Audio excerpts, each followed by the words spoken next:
Shalom, puji nama Tuhan. Bapak, Ibu, Saudara-saudari yang dikasihi oleh Tuhan Yesus Kristus.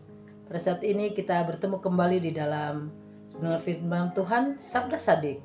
Sabda Sadik pada saat ini tema Tuhan memberi ganjaran sesuai perbuatan kita, yang terambil di dalam Mazmur 28 ayat yang ke-4. Sebelumnya, mari kita berdoa. Allah Bapa yang bertahta di dalam kerajaan surga, kami mengucap syukur sebab Engkau baik dalam kehidupan kami. Terima kasih untuk kesempatan pada saat ini kami akan membaca dan kami akan merenungkan akan firman-Mu.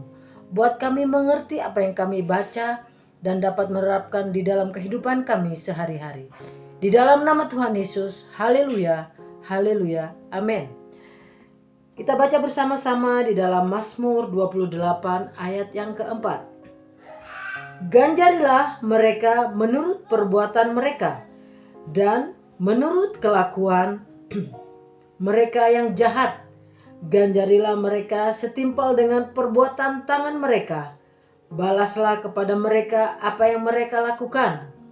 Saya ulangi kembali. Ganjarilah mereka menurut perbuatan mereka dan menurut kelakuan mereka yang jahat. Ganjarilah mereka setimpal dengan perbuatan tangan mereka, balasnya kepada mereka apa yang mereka lakukan. Firman Tuhan pada saat ini adalah doa daripada Daud ketika ia merasa bahwa dia sangat memerlukan pertolongan Tuhan. Dia begitu sungguh-sungguh berdoa. Dia mengatakan bahwa di ayat sebelumnya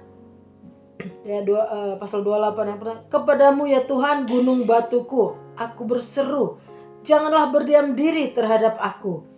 Sebab jika engkau tetap membisu terhadap aku akan menjadi seperti orang yang turun ke dalam liang kubur. Betapa Daud memerlukan pertolongan Allah, dan dia juga mengatakan bahwa dia sangat memerlukan pertolongan Allah. Begitu juga dengan kita. Ketika kita sangat memerlukan pertolongan daripada Tuhan, kita sungguh-sungguh memerlukan pertolongan Tuhan, kita datang kepadanya dan bermohon, berdoa kepadanya dengan sungguh-sungguh. Ketika kita melawan musuh, kita bersungguh-sungguh bermohon kepada Tuhan. Dan dalam Mazmur 28 ayat keempat dikatakan, ganjarilah mereka menurut perbuatan mereka yang jahat. Dan itu dikatakan bahwa mereka akan mendapatkan setimpal dengan perbuatan tangan mereka. Balaslah mereka apa yang mereka lakukan. Dalam firman Tuhan ini dikatakan, jika melakukan kejahatan atau sebaliknya kebaikan, pasti itu akan diperoleh. Kita melakukan yang jahat pasti akan mendapatkan kejahatan, tetapi kita menabur kebaikan itu akan pasti kita akan mendapatkan kebaikan, yaitu tabur tuai. Apa yang kita tabur pasti kita akan menuai yang baik, bukan begitu saudara-saudari? Kalimat ini bukanlah bahasa yang penuh dengan kegeraman atau balas dendam, juga bukannya tidak sejalan dengan kewajiban untuk mendoakan para musuh kita. Tetapi dengan cara ini hendak menunjukkan betapa jauhnya dia dari menyetujui para pelaku kejahatan itu, dengan alasan itulah ia memohon supaya tidak diseret bersama-sama dengan mereka. Sebab dia yang yakin bahwa tidak ada lagi hal yang lebih mengerikan daripada menerima ganjaran yang sesuai dengan perbuatan mereka. Yang kedua, Tuhan, mereka pikir apa yang mereka lakukan itu sah-sah saja, dan mereka membenarkan diri dalam melakukan kejahatan. Tuhan, ganjarilah mereka setimpal dengan perbuatan tangan mereka, dan dengan begitu Engkau akan membuka mata orang-orang di sekeliling mereka yang berpikir bahwa tidak ada bahayanya melakukan yang mereka berbuat itu, karena mereka tidak dihukum. Pasti ketika mereka melakukan kejahatan, pasti akan mendapatkan hukuman.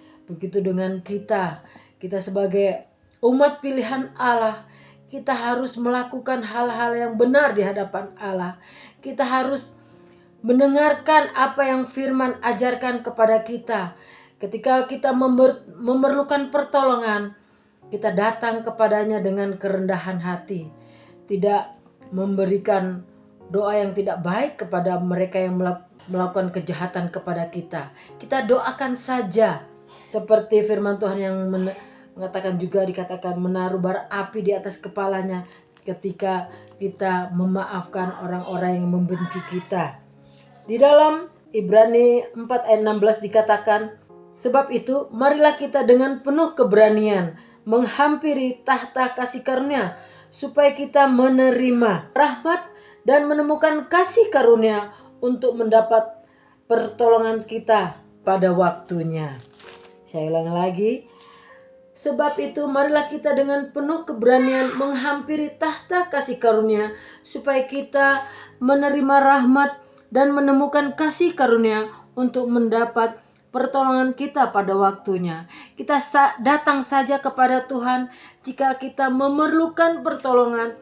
Pasti Tuhan akan mendengar setiap seruan doa kita. Jika kita dengan tulus datang kepadanya dan mengampuni orang-orang yang bersalah kepada kita. Jangan dendam, tetapi lepaskanlah, datang terus kepada Tuhan dan dengan membaca firman Tuhan dan merenungkan siang dan malam. Yakin dan percaya pasti Tuhan akan menolong setiap seruan doa-doa kita. Setiap kita minta tolong kepada Tuhan, pasti Tuhan akan mendengarkannya. Amin. Demikian firman Tuhan. Shalom.